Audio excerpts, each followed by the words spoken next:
주옵소서. 악한 데서 눈을 돌려 모든 우상 버리오니 깨끗한 손 주옵소서. 주님만 높여드리기 원해. 정결한 마음 주옵소서. 주님만 높여드리기 원해.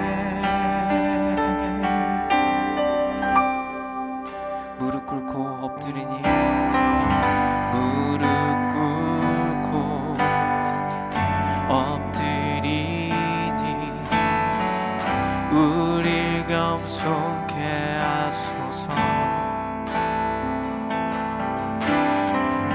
악한 데서 눈을 돌려 모든 우상 버리오니 깨끗한 손 주옵소서.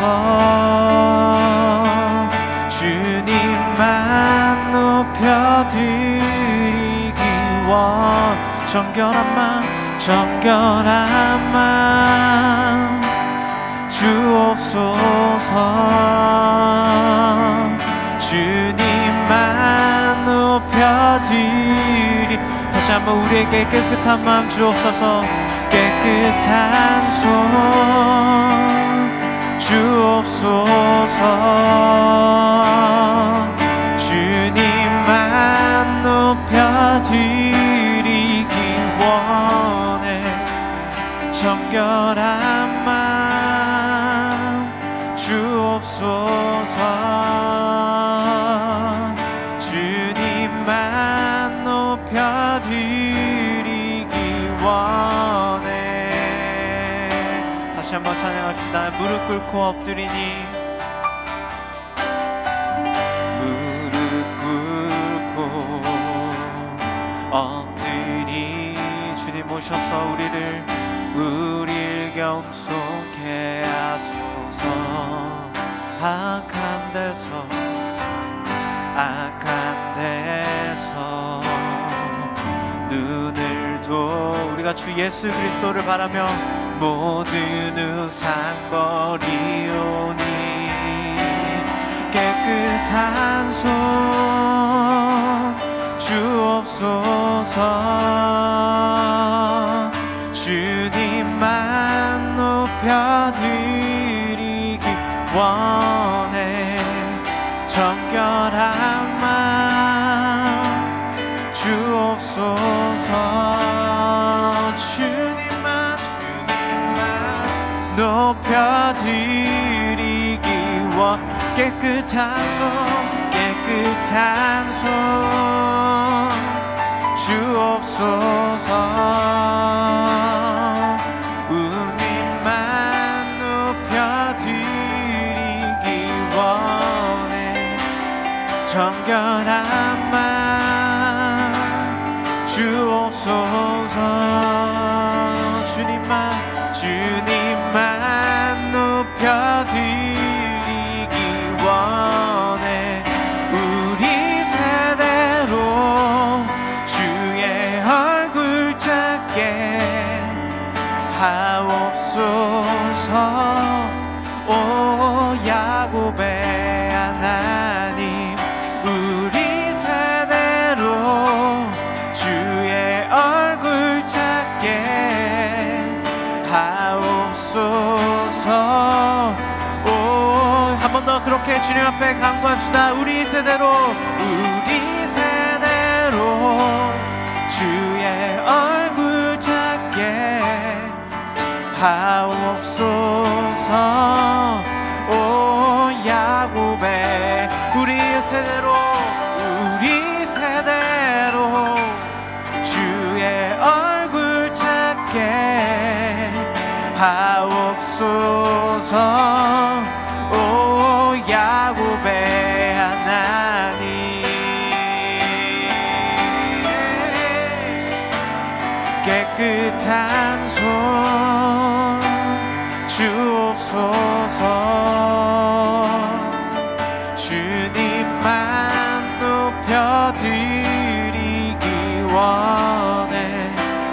정결한 마음 주옵소서. 주님만 높여드리기 원해. 우리 세대로 주의 얼굴 찾게 하옵소서. 오 야곱의 하나님, 우리 세대로 주의 얼굴 찾게 하옵소서.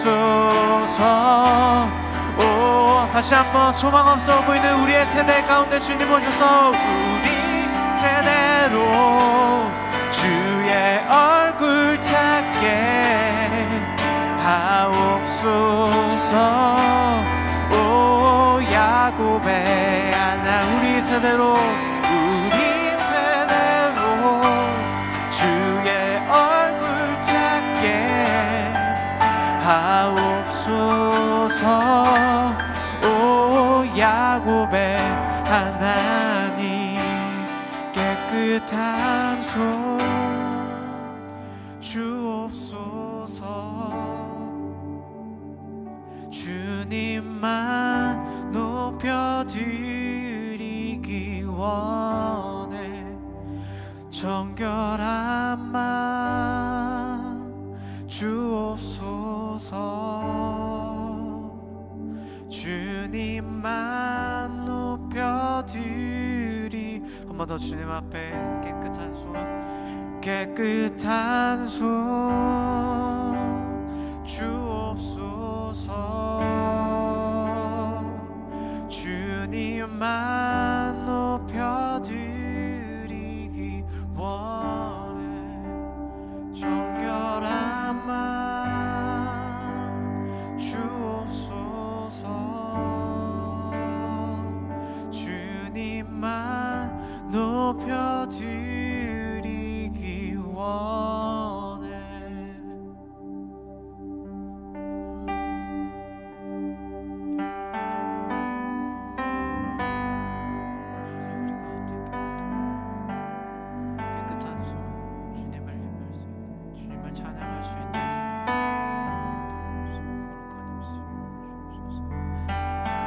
이제는 우리가 악한 곳에서 떠나 우리의 모든 시선을 주님 앞에 드립니다. 그 거룩하신 하나님을 찬양할 수 있는, 예배할 수 있는 깨끗한 손, 정결한 마음 우리에게 부어주옵소서. 하나님, 우리의 예배 가운데 오시옵소서. 우리가 계속해서 주님 앞에 우리의 마음을 드리며 나아가겠습니다.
사도신경하심으로 우리의 신앙을 하나님 앞에 고백하겠습니다.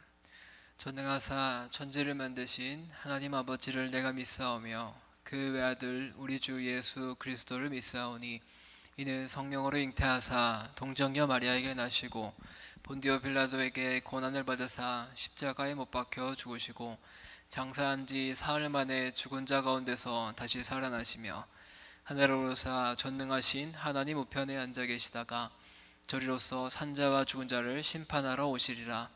성령을 믿사오며 거룩한 공회와 성도가 서로 교통하는 것과 죄를 사하여 주시는 것과 몸이 다시 사는 것과 영원히 사는 것을 믿사옵나이다.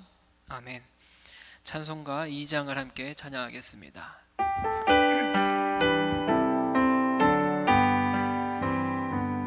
찬양 성부 성자 성령 성삼위일체께 영원 무궁하기까지 영광을 돌리세 영광을 돌리세 아멘.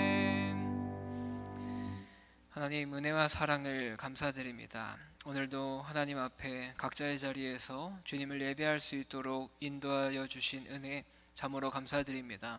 하나님, 우리가 함께 모여 예배드리지 못하지만 각자의 있는 자리에서 신령과 진정으로 오직 하나님 한 분만을 예배하며 나아갈 수 있도록 은혜 더하여 주시옵소서. 하나님, 사람의 눈에 보이지 않는다라고 해서 우리가 대충 예배 드리는 것이 아니라 주님 앞에서 더욱더 바른 자세로 주님 앞에 예배 드리며 나아가는 귀한 주님의 백성들 될 수 있도록 하나님 은혜 더하여 주시옵소서. 예배를 시작하는 시간입니다. 마치는 시간까지 함께 하실 주님을 기대하오며 사랑이 많으신 예수님의 이름으로 기도드립니다. 아멘. 오늘 함께 보실 하나님의 말씀은 마가복음 15장 33절부터 47절입니다. 마가복음 15장 33절부터 47절까지의 말씀을 제가 봉독하겠습니다. 제6시가 되매 온 땅에 어둠이 임하여 제9시까지 계속하더니 제9시에 예수께서 크게 소리 지르시되 엘리 엘리 라마 사박다니 하시니 이를 번역하면 나의 하나님 어찌하여 나를 버리셨나이까 하는 뜻이라. 곁에 섰던 자 중 어떤 이들이 듣고 이르되 보라 엘리야를 부른다 하고 한 사람이 달려가서 해면에 신 포도주를 적시어 갈대에 꿰어 마시게 하고 이르되 가만두라 엘리야가 와서 그를 내려주나 보자 하더라. 예수께서 큰 소리를 지르시고 숨지시니라. 이에 성소 휘장이 위로부터 아래까지 찢어져 둘이 되니라. 예수를 향하여 섰던 백부장이 그렇게 숨지심을 보고 이르되 이 사람은 진실로 하나님의 아들이었도다 하더라. 멀리서 바라보는 여자들도 있었는데 그 중에 막달라 마리아와 또 작은 야고보와 요새의 어머니 마리아와 또 살로메가 있었으니 이들은 예수께서 갈릴리에 계실 때에 따르던 섬기던 자들이요 또 이 외에 예수와 함께 예루살렘에 올라온 여자들도 많이 있었더라. 이날은 준비일 곧 안식일 전날이므로 저물었을 때에 아리마대 사람 요셉이 와서 당돌이 빌라도에게 들어가 예수의 시체를 달라 하니 이 사람은 존경받는 공회원이요 하나님의 나라를 기다리는 자라. 빌라도는 예수께서 벌써 죽었을까 하고 이상히 여겨 백부장을 불러 죽은 지가 오래냐 묻고 백부장에게 알아본 후에 요셉에게 시체를 내주는지라. 요셉이 세마포를 싸서 예수를 내려다가 그것으로 싸서 바위 속에 판 무덤에 넣어두고 돌을 굴려 무덤 문에 놓음에 막달라 마리아와 요새의 어머니 마리아가 예수 둔 곳을 보더라. 아멘. 하나님의 아들이었도다라는 제목으로 함께 하나님 말씀 나누기 원합니다. 마가복음에는 계시를 보고도 깨닫지 못한다라는 이 주제를 처음부터 끝까지 일관되게 흘러보내고 있습니다. 예수님의 제자들도 예수님의 말씀을 제대로 깨닫지 못했기 때문에 눈이 있어도 보지 못하고 귀가 있어도 듣지 못하는 모습을 보여주고 있습니다. 그런데 소수의 깨닫는 사람들이 나타나기 시작하고 그들이 마치 그루터기처럼 하나님 나라의 근간이 됩니다. 이것은 십자가 사건에서도 마찬가지였어요. 죽음이라는 것은 누구나 한 번쯤은 다 겪게 되는 일입니다. 하지만 예수님의 죽음은 일반적인 죽음과는 조금 달랐어요. 전혀 다른 대속의 죽음이었습니다. 누구나 자기 죄로 인해서 나중에 이제 또 죽음을 맞이하게 되는데 예수님은 죄가 없으심에도 불구하고 인류의 죄값을 대신 지시기 위해서 십자가 달려 돌아가심으로 죽음을 맞이하셨습니다. 우리가 오늘 본문을 통해서 예수님의 이 십자가 죽으심을 통해서 우리는 무엇을 보고 무엇을 느끼고 무엇을 경험하며 살아갈 수 있을지 함께 살펴보기 원합니다. 오늘 본문 33절에서는 이렇게 기록해요. 제6시가 되매 온 땅에 어둠이 임하여 제9시까지 계속하더니. 유대의 시간법에 따르면 제6시는 정오였어요. 오후 12시였습니다.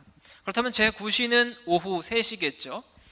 예수님은 3시인 오전 9시에 십자가 달리셨습니다. 이 십자가형이라고 하는 것은 천천하게 극도의 고통을 당하다가 죽임을 당하는 형벌 중에 하나였어요. 어떠한 경우에는 이 죽음의 기간이 이틀이나 3일까지 가는 경우도 있었다고 합니다. 예수님께서 구경꾼들에게 둘러싸여서 모욕을 당하신 시간이 3시간이 이제 흐르게 되었습니다. 태양이 가장 밝게 떠 있는 시간대가 오후 12시겠죠. 그런데 오후 12시 이 태양이 너무나 떼양볕인 이 시간에 33절의 말씀을 보니까 이렇게 기록해요. 온 땅에 어둠이 찾아왔다. 낮인데도 불구하고 온 땅에 흑암이 덮이는 이런 상황은 자연적인 현상이 아니겠죠. 구약의 배경으로 본다면 구약에서 이 흑암이라고 하는 단어는 혼돈이라는 것을 상징합니다. 우리가 창세기의 말씀을 보면 태초에 온 세상을 뒤덮고 있었던 것이 흑암이라고 이야기하죠. 이 흑암, 혼돈이라고 하는 것이 창세기 1장 1절에서 이런 은유의 뿌리가 되는 구절이기도 합니다. 우리가 구약의 아모스 8장 9절의 말씀을 보면 이렇게 기록합니다. 주 여호와의 말씀이니라 그날에 내가 해를 대낮에 지게 하여 백주의 땅을 캄캄하게 하며 라고 기록해요. 이러한 현상은 당시에 위대한 인물이 죽었을 때 일어나는 징조 중에 하나이기도 했습니다. 이 상황에서는 하나님의 아들이신 예수님이라는 분이 부당한 죽음에 대한 하나님의 심판을 이야기하겠죠. 예수님께서는 오후 3시 즉 9시에 큰 소리로 외치면서 돌아가세요. 엘리 엘리 라마 사박다니. 우리가 참 많이 들어본 이야기죠. 나의 하나님 나의 하나님 어찌하여 나를 버리시나이까 라고 이야기해요.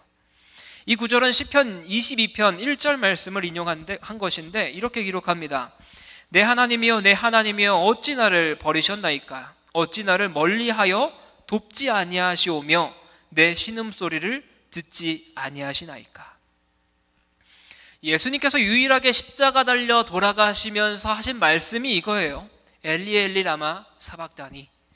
십자가에서 하신 단 한마디가 버림받고 있다라는 고백이에요. 나는 지금 버림받고 있다라는 고백을 하고 있습니다.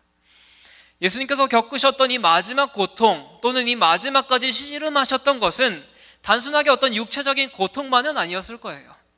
자기 자신이 하나님에게 버려졌다라는 그 생각과 싸우셨던 거예요. 예수님은 이스라엘에게 거부당하고 조롱받습니다. 로마에게 정치적 담보물로서 희생을 받게 돼요. 또한 자신의 추종자들에게 자신의 제자들에게 부인을 당하고 버림을 받게 됩니다. 예수님은 어떠셨어요? 이렇게 완전하게 버려지며 인간의 죄가 이제 예수님을 맞이하고 있습니다. 그런 공포 가운데 십자가 달려 돌아가시면서 하신 말씀 하나가 엘리 엘리 라마 사박단이었어요. 나의 하나님 어찌하여 나를 버리시나이까 라고 이야기하고 있습니다. 이 시편 22편의 전체적인 내용은 세상 죄를 위한 메시아의 깊은 고통을 예언하고 있어요. 예수님은 하나님께서 죄를 참아보실 수 없기 때문에 자기가 이 세상의 모든 죄를 짊어지는 순간 하나님과 이제 분리될 것이라는 것을 알고 계셨습니다. 그래서 이 분리라고 하는 것을 예수님께서 겟세마네라는 이 동산에서 기도하실 때에 두려워하셨던 바로 그 잔이었어요. 육체적인 고통도 너무나 끔찍합니다. 채찍을 맞기도 하고 가시면류관이 머리에 쓰여지기도 해요.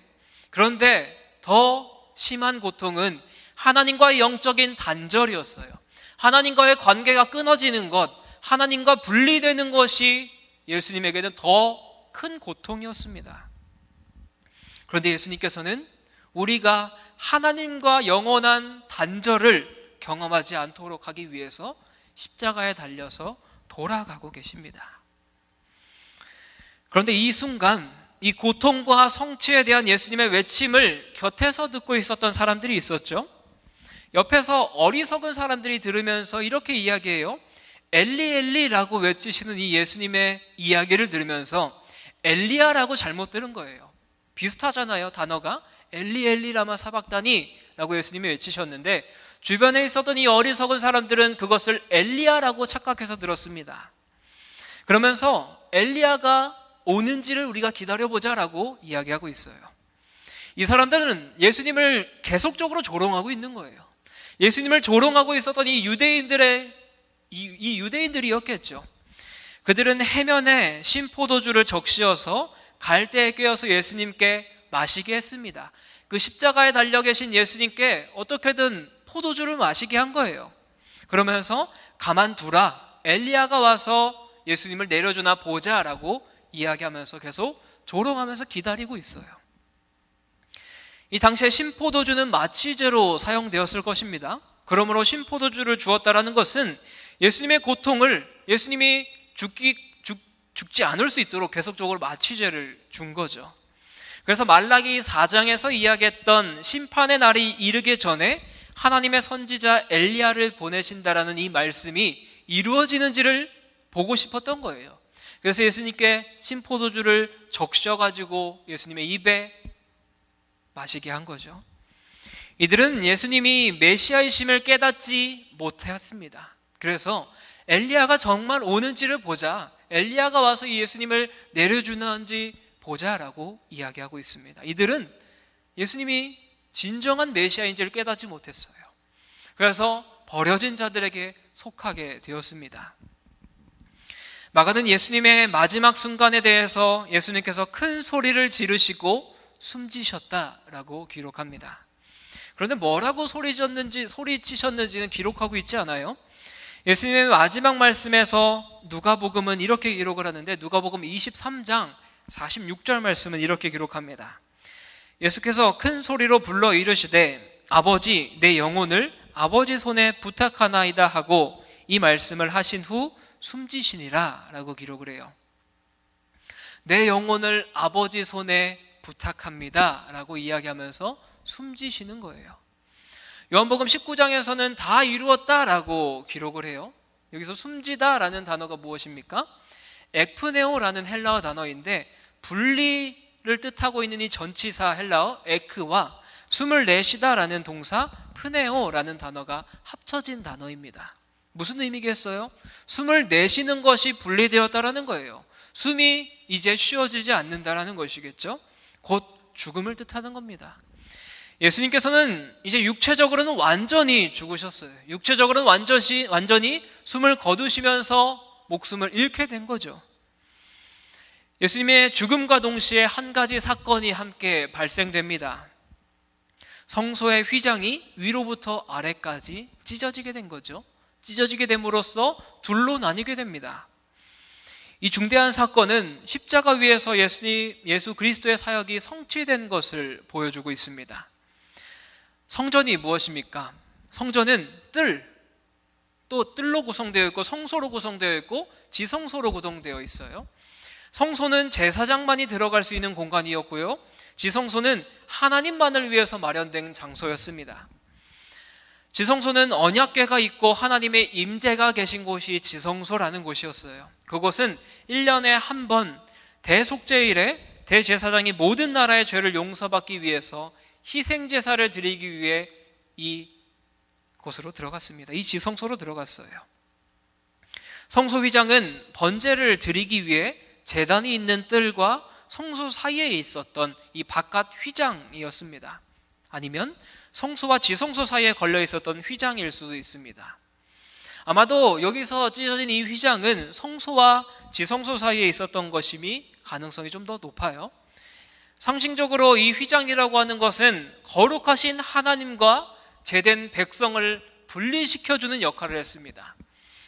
그런데 하나님께서는 이 휘장을 둘로 찢음으로써 죄된 인간이 거룩하신 하나님 앞에 나올 수 있도록 그 길을 여신 거예요. 바로 예수 그리스도를 통해서 이 길을 열어내신 겁니다.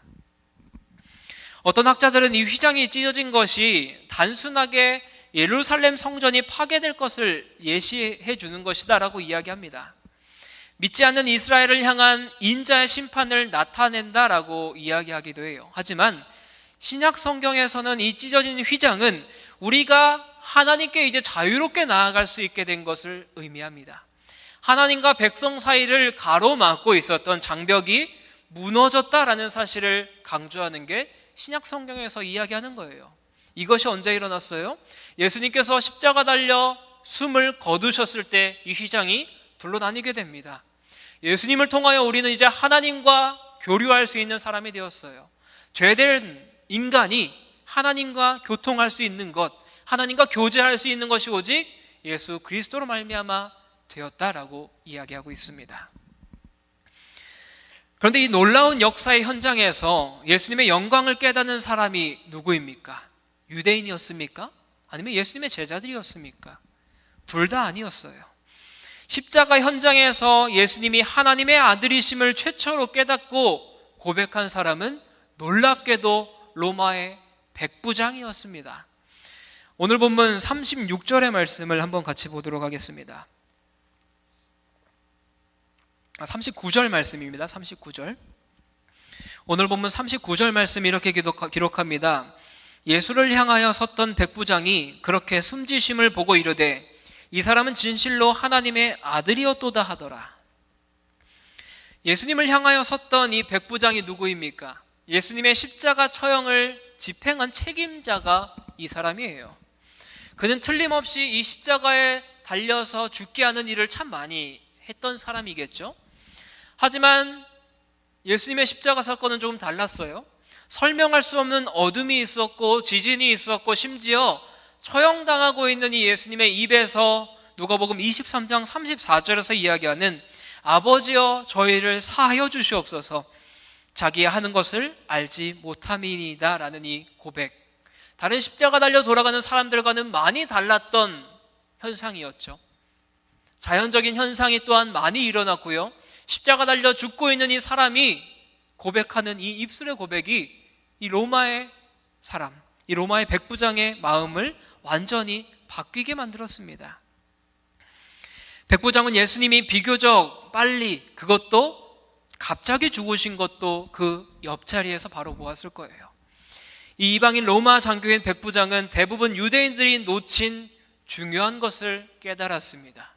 예수님 옆에 달려 돌아가시는 것을 눈으로 보면서 유대인들이 경험하지 못했던, 제자들이 경험하지 못했던 놀라운 것을 깨닫게 돼요. 이 사람이 뭐라고 기록합니까? 이 사람은 진실로 하나님의 아들이었도다 라고 고백을 해요. 이 사람이 누구예요? 예수님을 십자가 달려 죽게 한 그 집행자였습니다. 그 사람이 뭐라고 이야기해요? 이 사람은 하나님의 아들이었도다. 이 사람은 진실로 하나님의 아들이었도다 라고 고백을 하고 있어요. 이 사람이 자신이 한 말을 제대로 이해하고 있었는지는 알 수 없습니다. 아마 예수님께서는 로마의 많은 신들 가운데 하나처럼 신적인 존재였다라고 생각을 했을 수도 있어요. 하지만 그는 분명하게 예수님의 무죄함을 인정했습니다. 유대 종교 지도자들이 예수님의 죽음을 환영하며 주위에 서 있는 동안 한 로마 장교만이 예수님께서 죽으신 후에 하나님의 아들로 고백을 하고 있습니다. 이 사람이 최초의 사람이에요. 이 사람이 예수님의 하나님의 아들이었다라는 고백을 한 최초의 사람이었습니다. 유대인도 아니었고요, 예수님의 제자도 아니었고요, 이방인이었습니다. 이방인이었고 로마의 장교였어요. 이 고백의 중요성을 우리가 간과해서는 안 됩니다. 베드로는 예수님의 메시아적인 신분을 인식했습니다. 예수님이 메시아라는 것을 알고 있었지만 또한 제자들은 메시아의 고난에 관한 예수님의 가르침을 시종일관 들었습니다. 그런데 이것을 영적으로 깨닫지 못했습니다. 충격적이게도 예수님의 신적인 아들 되심과 메시아 신분의 정복을 통해서가 아니라, 이 이스라엘 나라를 정복하는 것으로 통해서가 아니라 고난을 통해서, 십자가 달려 돌아가심을 통해서 이것을 확신하고 확증한다라는 것, 이것이 놀라운 거예요. 예수님의 제자들이 매일 이야기했던 게 이거예요. 예수님이 하나님 나라에 올라갔을 때 나를 좌편에 우편에 앉게 해서 나에게 권위를 달라 라고 이야기했던 거예요. 그런데 예수님의 메시아적인 신분이 이스라엘 나라를 통치하는, 이 나라를 정복하는 것에서 나타난 것이 아니라 십자가 달려 돌아가시는 그 고통 속에서, 그 고난 속에서 예수님의 메시아적인 신분이 확실히 된다라는 거예요. 확증된다라는 것입니다. 이것을 처음 경험한 사람이 바로 이 백부장이었습니다. 예수님의 남자 제자들은 모두 예수님께서 잡히실 때 예수님을 버렸습니다. 베드로는 예수님을 잡아간 사람들을 따라 가야바의 집까지 가긴 했지만 예수님을 3번 부인했어요. 또한 예수님을 저주했고요, 도망갔습니다. 끝까지 신실하며 이제 멀리서 십자가 처형을 바라보고 있는 사람들은 이제 여자 제자들 뿐이었어요. 이 여인들이 누구입니까? 막달라 마리아, 작은 야고보와 요새의 어머니 마리아, 그리고 살로메였습니다. 이들은 예수님께서 갈릴리에 계실 때 따르며 섬겼던 자들이에요. 따르며 섬겼다라는 것은 이들 또한 제자들이었다라는 의미겠죠. 이들 외에 예수님과 함께 예루살렘에 올라온 여자들도 많이 있었다라고 이야기합니다. 율법이나 유대교와 아무런 관련이 없었던 이 로마 백부장, 늘 주변인으로 취급되었던 여인들이 이제 예수 그리스도의 영광을 목격하는 특권을 누리게 되는 거예요. 예수님의 영광을 바라보는 그 특권의 자리에 누가 있는 거예요? 예수님의 제자들이 있지 않습니다. 로마 백부장, 또한 늘 버림받은 취급당했던 여자 제자들, 이 여인들이 예수님 곁에서 그 영광을 맛보고 있는 거예요. 또한 예수님을 십자가형에 처하게 했던 공회원 중에 한 사람, 아리마대 요셉이 등장하죠. 이 요셉은 6월절 준비일, 즉 안식일 전날에는 시체를 만짐으로써 자기가 부정하게 되지 말아야 될 것을 알고 있었습니다. 그럼에도 불구하고 예수님의 시신을 빌라도에게로부터 받게 돼요. 그러면서 세마포로 예수님을 싼 다음에 무덤으로 예수님을 모시고 갑니다.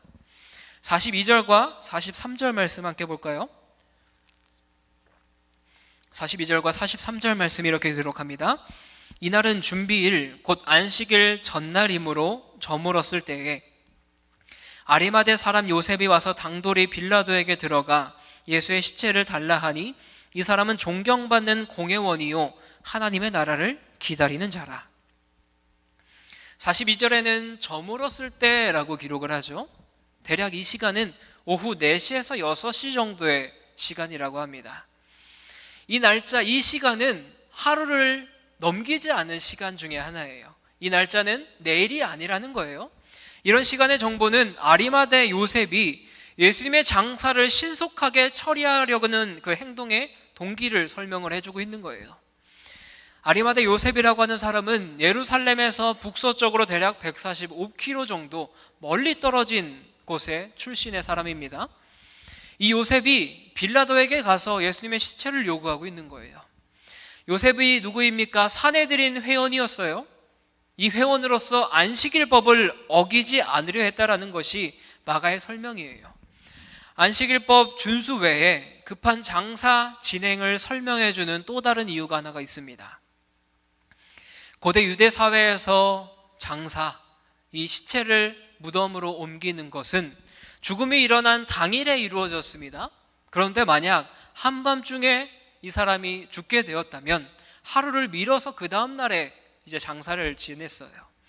그런데 이런 신속한 장사 권고는 이 당시가 너무 더운 날씨였던 거죠. 그래서 이 시체가 부패되는 것을 피하고 또 모세오경, 이 토라가 이야기하는 시신을 부정한 것으로 규정하고 있기 때문에 감염의 위험을 최대한 줄이려고 하는 시도 중에 하나였습니다. 예수님의 경우 죽으셨을 때가 오후였기 때문에 이 아리마대 요셉은 나무에 달려 죽은 자를 당일에 장사하도록 규정하고 있는 이 신명기 21장의 말씀을 따라서 급하게 예수님을 빨리 장사하려고 이렇게 애쓰고 있습니다. 그런데 우리가 주목해 봐야 될 본문이 하나가 있어요. 마가복음 14장 55절 말씀입니다. 마가복음 14장 55절은 이렇게 기록해요. 대제사장들과 온 공회가 예수를 죽이려고 그를 칠 증거를 찾되 얻지 못하니, 우리가 지난번에 살펴봤던 본문인데요, 사실 예수님을 죽이는 이 일에는 모든 사내들인 공회원들이 참여했습니다. 그러므로 존경받는 공회원이라는 이 아리마대 요셉이라고 하는 사람도 예수님이 십자가 달려 돌아가시는 것을 찬성했던 사람이겠죠. 그럼에도 예수님의 시체를 가져가서 장사하려고 하는 이 자세에 있어서는 예수님이 신문당했던 그때의 모습과는 전혀 다른 모습이에요. 특히 유대법으로 신성모독죄는 또한 로마법에 의해서 반역자로 죽은 자의 시체를 가져가서 장사를 지내주는 것, 이것은 분명히 사회적으로 문제가 되는 부분 중에 하나였겠죠. 사회적으로 위험이 따르는 행동 중에 하나였습니다. 그런데 아리마대 요셉은 오늘 본문 43절에 보니까 당돌하게 예수님 앞에 나왔어요. 당돌하게 빌라도 앞에 나아가서 예수님의 십체를 달라고 이야기하고 있습니다. 용기 있게 예수님의 시체를 장사하는 일을 추진한 것이죠. 이런 요셉의 행동은 물론 토라를 준수하려는 의도에서 비롯된 것만은 아닙니다. 이것이 사내들인 신문 동안인지 아니면 십자가 달려 돌아가시는 모습을 통해서 이 사람의 생각이 바뀌었는지 우리가 알 수 없지만, 하지만 분명한 것은 그의 심경에 변화가 있었다라는 거예요. 이 아리마대 요셉의 사람의 마음에 변화가 있었기 때문에 예수님의 시체를 장사하러 오지 않았겠습니까? 신문 때의 침묵과는 다르게 용기 있는 행동으로 예수님 앞에 나와서, 빌라도 앞에 나와서 예수님의 십체를 가져다가 장사하려고 하고 있어요. 요한복음 19장 38절에는 이런 기록이 있습니다. 아리마대 사람 요셉은 예수의 제자이나 유대인이 두려워 그것을 숨기더니 이 일 후에 빌라도에게 예수의 시체를 가져가기를 구하매 빌라도가 허락하는지라 이에 가서 예수의 시체를 가져가니라. 요셉은 과거에 유대인들이 두려워서 자신이 예수님을 따르는 사람인 것을 알리기를 꺼려했어요. 이 기록을 보니까 이미 이 사내들인 회원인 아리마대 요셉은 이미 예수님을 믿던 사람이었던 거죠. 그런데 그 신문의 당시에 예수님을 죽이는 것을 반대할 용기가 없었던 거예요. 이는 두려운 마음이 있었기 때문이겠죠. 그런데 예수님의 죽음을 목격하고 나서는 이제 두려워하지 않습니다. 예수님이 진정으로 하나님의 아들이시며 자신이 예수님의 제자라는 것을 당당하게 증언하고 있어요. 결과적으로 마가는 십자가에 예수님이 낳은 최초의 회심자로 이방 이 로마 백부장과 유대 권력자 중에 하나인 아리마대 요셉을 이야기하고 있습니다. 두 명 다 직간접적으로 예수님을 죽이는 일에 개입했던 사람들이었다는 것, 이것이 참으로 반전이 되는 이야기 중에 하나입니다. 그런데 흥미로운 것은 오늘 보면 43절의 말씀을 보니까 아리마대 요셉 역시 하나님 나라를 기다리고 있던 사람이라고 이야기하죠. 이 말은 그 외에 다른 사람들도 하나님 나라를 기다리고 있었다라는 것을 간접적으로 알게 합니다. 또 누가 하나님 나라를 기다리고 있었어요? 이 마가복음을 읽고 있는 당시의 독자들이 될 수 있겠죠. 더 나아가서 예수님의 죽음을 멀리서 지켜보던 이 여인들은 갈릴리에서부터 하나님 나라의 선포자 예수님을 섬기며 따라왔습니다. 그리고 예수님께서 십자가에 처형당하는 순간까지 그와 함께 있었다라는 점에서 이들 또한 용기를 내어서 예수님의 장사를 지낸 아리마대 요셉과 동일한 일을 했던 거예요. 예수님의 시신은 아리마대 요셉이 자기 자신을 위해서 미리 준비해놨던 그 무덤에 이제 안치됩니다. 예수님의 시신은 아리마대 요셉의 손에 넘겨져서 정성껏 마무리되었어요. 그리고 그분의 시신은 세마포에 쌓인 채 그의 무덤으로 들어갔고 그 무덤은 무거운 돌로 봉인되었습니다. 이로써 인간의 몸으로 오신 예수님의 지상사역은 끝났고 이제 인간으로서의 생애는 오늘 본문으로 마무리되게 됩니다. 사랑하는 여러분, 말씀을 마무리할까 합니다. 죽음은 인간의 삶에서의 마지막 단계 중에 하나입니다. 예수님은 결코 귀하지 않은 신분으로 이방 가운데 오셨습니다. 이 땅 가운데 오셨어요. 그리고 30대의 나이에 하나님 나라의 복음을 전하시던 그분은 자신의 길을 걷다가 이제 십자가에 달려 돌아가셨습니다. 그분의 삶은 환영을 받기도 했고 추앙을 받기도 했지만 결국은 미움을 받으며 고난당하신 후에 십자가에 달려 돌아가셨어요. 예수님의 삶은 그분의 죽음을 기준으로 볼 때 철저한 실패의 삶이었습니다. 본인은 하나님의 아들이라 선언했지만 적어도 죽으실 때까지의 실상은 낮은 자리에, 비천한 자리에, 그래서 종의 삶의 모습을 보인 것이 예수님의 마지막 모습이었어요. 아무도 그분을 하나님의 아들로 알아보지 못했습니다. 굳이 따지자면 오직 귀신들만이 예수님의 진정한 실체를 알아봤죠. 귀신들만이 예수님의 진정한 모습을 알아봄으로써 왜 우리를 방해하느냐라고 이야기했던 거죠. 유대인들은 예수님을 버렸습니다. 대제사장과 서기관 율법학자들은 예수님을 박해하고 조롱했습니다. 제자들도 예수님을 떠났어요. 예수님을 부인하고 예수님을 저주했어요. 이 상황에서 오직 백부장만이 그분의 모습이 참되다고 고백했습니다. 제자들이 서로 높은 자리를 보장받으려고 노력하는 시간에 구석에서 조용히 자신의 역할을 감당했던 그 여인들, 그 여자 제자들만이 그 자리를 메우고 있는 거예요. 여인들은 예수님의 무덤이 있는 것을 조용히 바라봅니다. 이제 사흘 후가 되면 그 여인들은 예수님의 부활을 목격하게 되겠죠. 이처럼 마가는 예수님의 십자가 사건을 기록하면서 먼저 된 자로서 나중되고 나중된 자로서 먼저 된다라는 이 상황을 반복해서 보여주고 있습니다. 베드로라고 불린 시몬 대신에 구레네 사람 시몬이, 야고보와 요한 대신에 두 강도가, 유대인 대신에 로마인이, 남자들 대신에 여자 제자들이, 또한 제자들 대신에 공회원 아리마대 사람 요셉이 예수님의 영광을 경험하게 됩니다. 예수님의 영광을 깨닫고 실천하고 부활의 증인이 되는 역사가 다른 사람들에게서 일어난 거예요.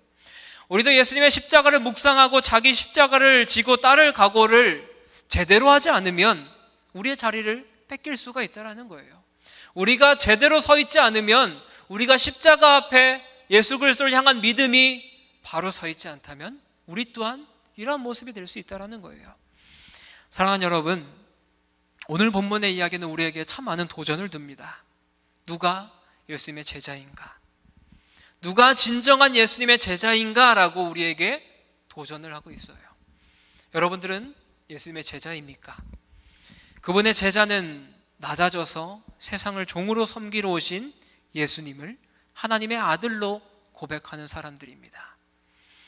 제자는 예수님께서 묻히신 무덤까지 따라가는 사람들이 제자예요. 그분께서 지신 십자가 자리까지 내려가서 세상을 섬기는 사람들이 제자인 줄 믿습니다. 우리의 삶에서 예수님의 제자된 삶을 살아가기를 주님의 이름으로 간절히 축원합니다.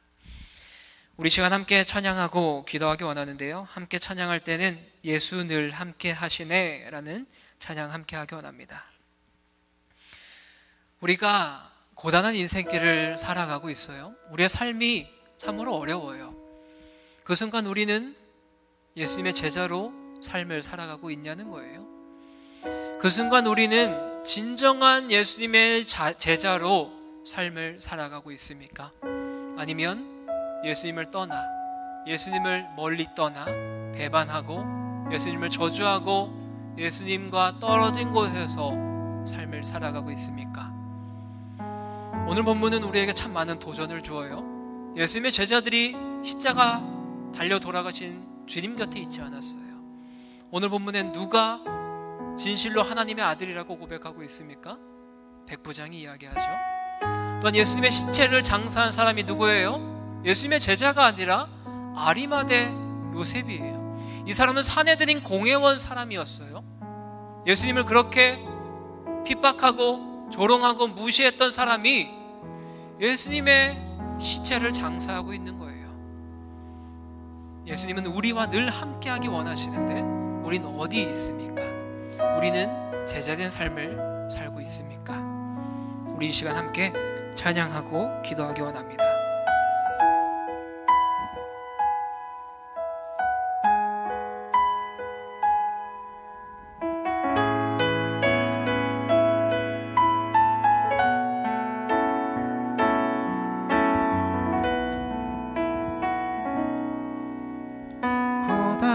인생길 힘겨운 오늘도 예수 내 마음 아시네.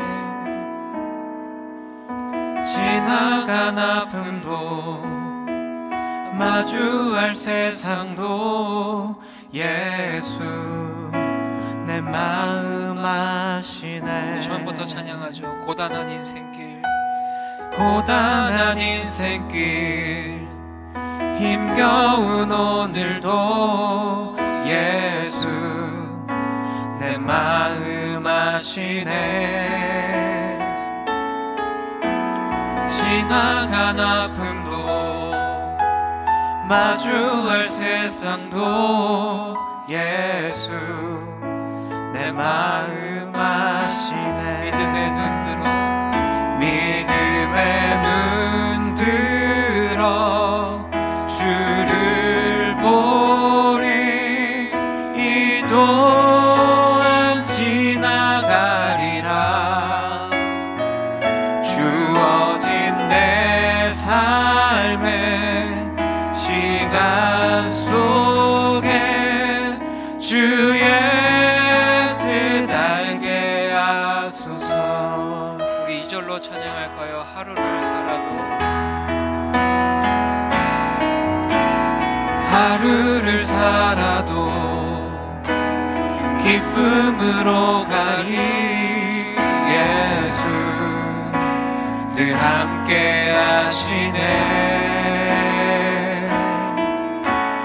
후회도 염려도 마주할 세상도 예수 늘 함께 하시네. 하루를 살아도, 하루를 살아도 기쁨으로 가리. 예수 늘 함께 하시네. 후회도 염려도 온전히 맡기리. 예수 늘 함께 하시네. 믿음의 눈 들어, 믿음의 눈 들어 주를 보리. 이 또한 지나가리라.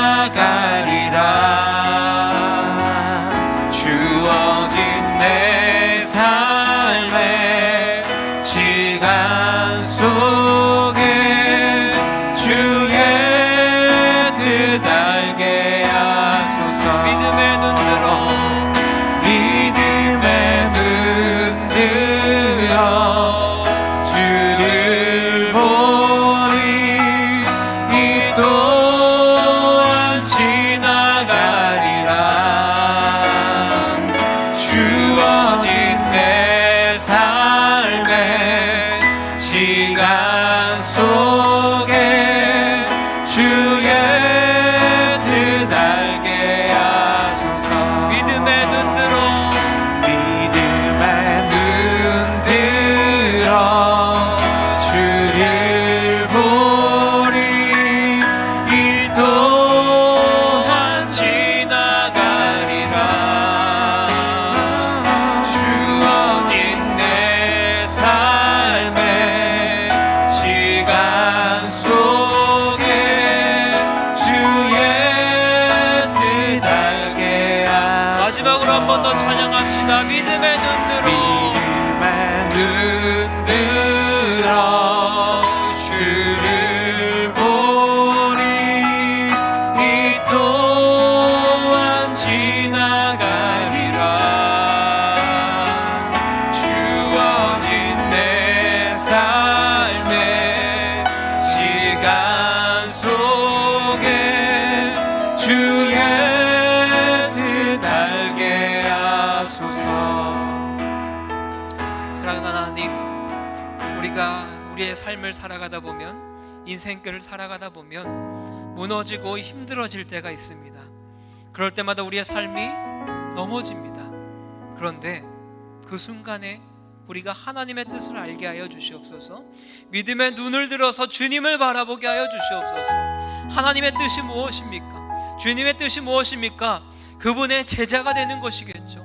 그분의 복음을 믿음으로 듣고 순종하며 우리의 삶에서 드러내는 것이겠죠. 그런데 오늘 본문의 말씀을 보니까 예수님의 제자들은 다 떠났습니다. 예수님의 제자들은 예수님 십자가 달려 돌아가실 때 그 어느 곳에도 없었어요. 그런데 오늘 본문에서는 이방 백부장이 예수님이 진실로 하나님의 아들이었다라고 고백합니다. 산헤드린 공회원이 예수님의 시체를 장사합니다. 그때 예수님의 제자들이 어디 있었습니까? 그 고난과 힘듦 가운데 예수님을 버렸던 것이, 예수님을 저주했던 것이 예수님의 제자들의 모습이었어요. 그런데 예수님과 함께했던 그 여인들, 예수님의 무리 안에 함께 있지 못하고 항상 외곽에 있었고 멀리 떨어져 있었던 그 여인들이 예수님의 십자가 달려 죽으시는 그것을 함께 지켰습니다. 사랑하는 여러분, 우리의 삶의 모습은 어떤가요? 힘들고 무너질 때마다 예수님을 배반하지 않습니까? 힘들고 무너질 때마다 나는 주님 모른다, 나는 주님 알지 못한다라고 고백하고 있지 않습니까? 우리가 그때 어떻게 살아가야 되겠습니까?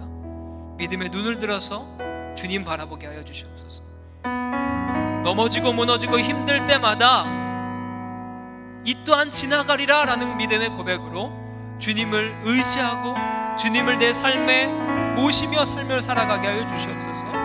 그럴 때 우리가 이겨낼 수 있습니다. 그럴 때 우리가 승리할 수 있습니다. 진정한 예수님의 제자가 누구입니까? 우리는 진정한 예수님의 제자된 삶을 살아가고 있습니까? 예수님의 십자가 달려 돌아가실 때 우리는 어디 있습니까? 사랑하는 주님, 우리의 삶이 진정한 예수님의 제자된 삶을 살아가게 하여 주시옵소서. 힘들 때라도 주님 붙들고 살아가게 하여 주시옵소서. 믿음에 눈 들어서 주님 바라보며 살아가는 인생 되게 하여 주시옵소서. 우리 주님 이름 한번 부르짖고 함께 기도하겠습니다. 주여, 사랑하는 하나님, 우리가 오늘 주님 앞에 섭니다. 믿음의 눈을 들어서 주님만 바라보게 하여 주시옵소서.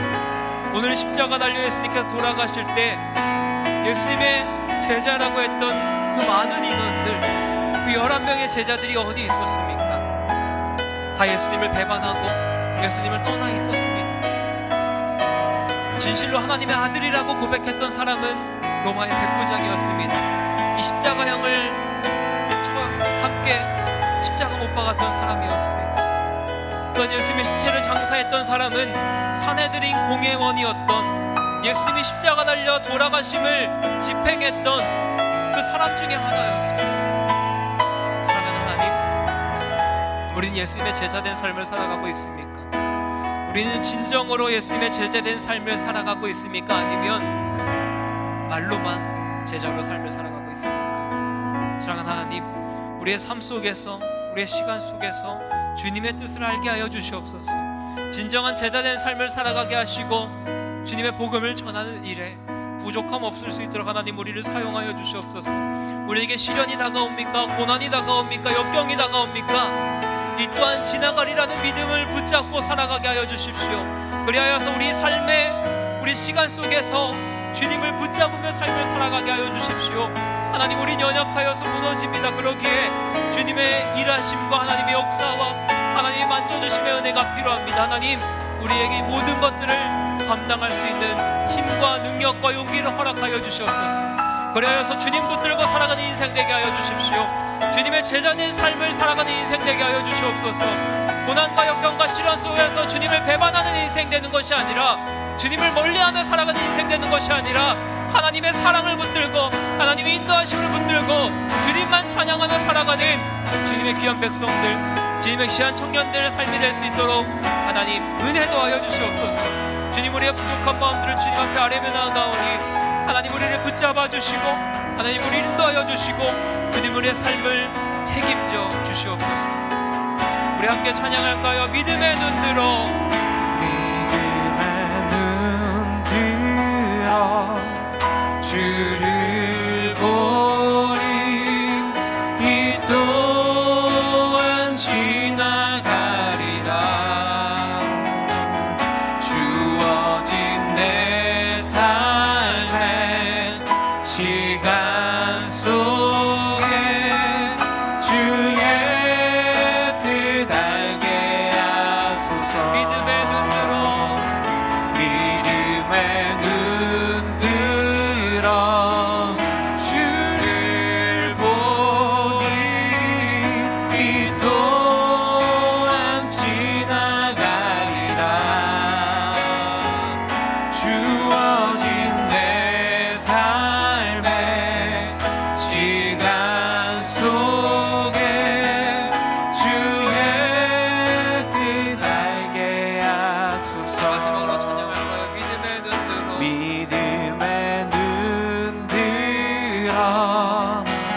뜻 알게 하소서. 주의 뜻 알게 하소서. 주의 뜻 알게 하소서. 마지막으로 고백하죠. 주의 뜻 알게 하소서. 주의 뜻 알게 하소서. 사랑의 하나님, 감사합니다. 오늘도 주님 앞에 나와 하나님을 예배할 수 있도록 인도해 주신 주님, 너무나 감사드립니다. 하나님, 우리가 믿음에 눈들어서 주님을 바라보게 하여 주시옵소서. 우리의 삶에 고난과 역경과 힘듦이 다가올 때 이 또한 지나가리라 나는 믿음이 우리의 삶에 고백되게 하여 주시옵소서. 우리의 삶에서 무너지고 힘들고 넘어질 때마다 하나님을 배신하고 하나님 곁에 머무르지 않고 주님을 떠난 삶을 살아가는 것이 아니라 하나님을 바라보게 하여 주시옵소서. 하나님을 찬양하게 하여 주시옵소서. 오늘 본문의 제자들은 예수님을 모두 떠났지만 우리는 예수님 곁에 머무르는 사람 되게 하여 주시옵소서. 외곽에서 머물러 있던 이 여인들의 모습처럼 우리 또한 예수님 곁에 늘 함께 있음으로 말미암아 주님의 제자된 삶을 살아가게 인도하여 주시옵소서.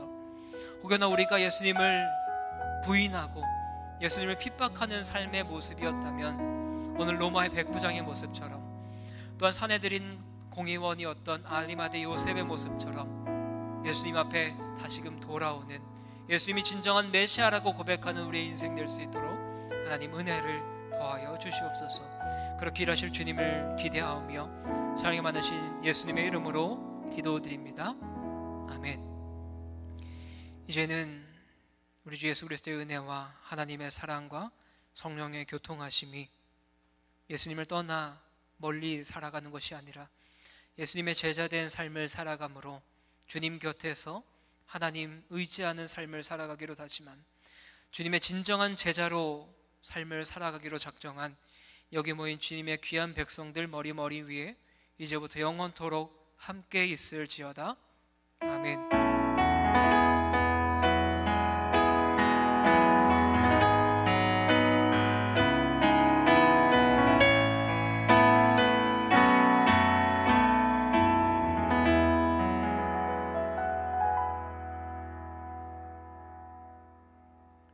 네, 잠시 광고 드리겠습니다.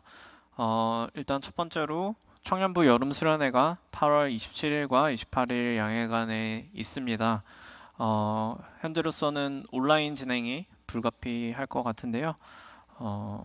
그래도 불구하고 여러분, 앞서서 우리가 TF를 모집했는데 다 모집이 돼서 어제부로 활동을 시작했거든요. 근데 열정들이 엄청납니다. 그래서 기대하셔도 좋을 것 같고, 우리가 함께 온라인이긴 하지만 좀 하나님 앞에 은혜를 기대하고 갈구하는 마음으로 좀 함께 기도로 준비했으면 좋겠습니다. 그래서 어제 첫 회의를 가지고 TF가 첫 활동을 시작했는데요. 멤버는 잠시만요.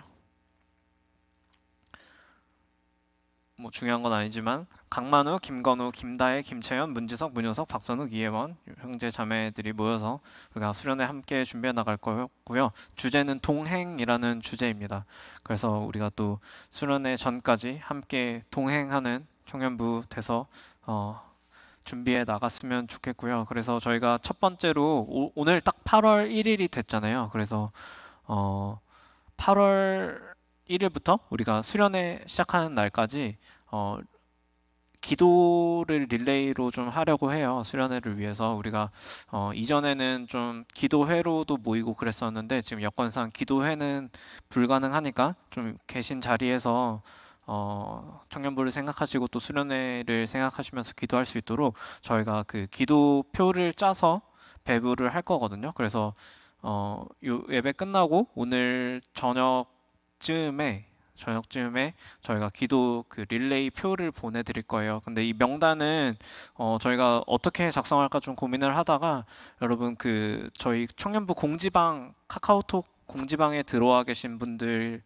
명단 기준으로 좀 작성을 했어요. 왜냐면 거기 계신 분들이 현재 좀 그래도 이렇게 마음을 가지고 자진해서 좀 들어오신 분들이고 계속해서 청년부 활동하시고 네, 적극적으로 출석하시는 분들이라고 생각하기 때문에 저희가 그 카카오톡에 들어와 계신 분들 기준으로 명단을 작성했거든요. 거기다가 이제 부장 집사님들, 간사님들, 목사님들 이렇게 포함해서 작성을 했는데, 그래서 이제 하루에 한두 분씩 함께 수련회를 위해서 한 10분 정도 그 표에 맞춰서 기도해 주시면 되겠습니다. 네, 또 따로 공지를 다시 한번 카카오톡 통해서 드리도록 하겠고요. 여러분 정말 수련회 위해서 많은 기도 부탁드리고 기대 부탁드리겠습니다. 네, 두 번째 광고는요. 8월이 되었으므로 저희가 정교인 새벽 기도회가 있습니다. 내일 있는데요. 오늘이 주일인 관계로 그렇지만 이 또한 온라인으로 여러분 아침에 함께 새벽에 하실 수 있습니다. 그래서 새 달의 첫날을 기도로 시작하시는 시간 되시기를 바라고요. 그리고 마지막은 한병규 목사님께서 이번 주부터 이제 휴가 기간이셔가지고 11일 수요일까지 휴가세요. 그래서 다음 주는 한병규 목사님이 아니라 김욱 목사님께서 설교 말씀 전해주실 예정입니다. 그래서 다음 주에 이렇게 늦게 들어오신 분들 당황하지 마시라고 제대로 찾아 들어오신 거니까 다음 주는 김욱 목사님이 말씀 전해주십니다. 여러분 참고하시고요. 이상으로 광고는 마치고 우리 자리에서 일어나실 수 있는 분들은 일어나서 함께 마지막 찬양 하도록 하겠습니다.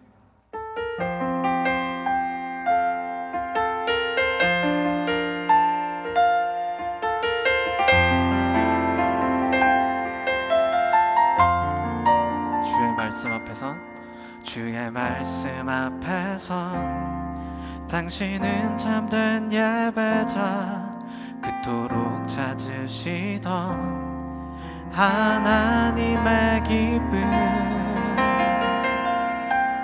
이 세상을 향한 거룩한 생명빛 되어 이 세상을 위한 구원의 소망 되어 영원한 하나님의 나라 함께 세워가리.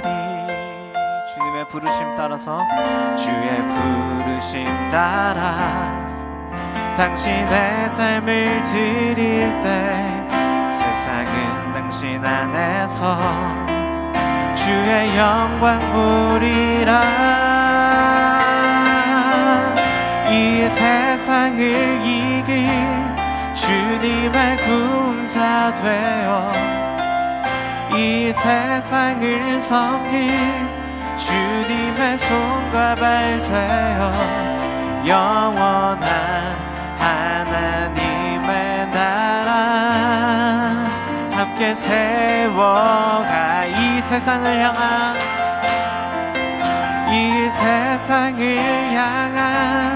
거룩한 생명빛 되어 이 세상을 위한 구원의 소망 되어 영원한 하나님의 나라 함께 세워가리. 영원한 하나님의 나라, 영원한 하나님의 나라 함께 세워가리. 한 주 한 주 안에서 승리하세요. 축복합니다.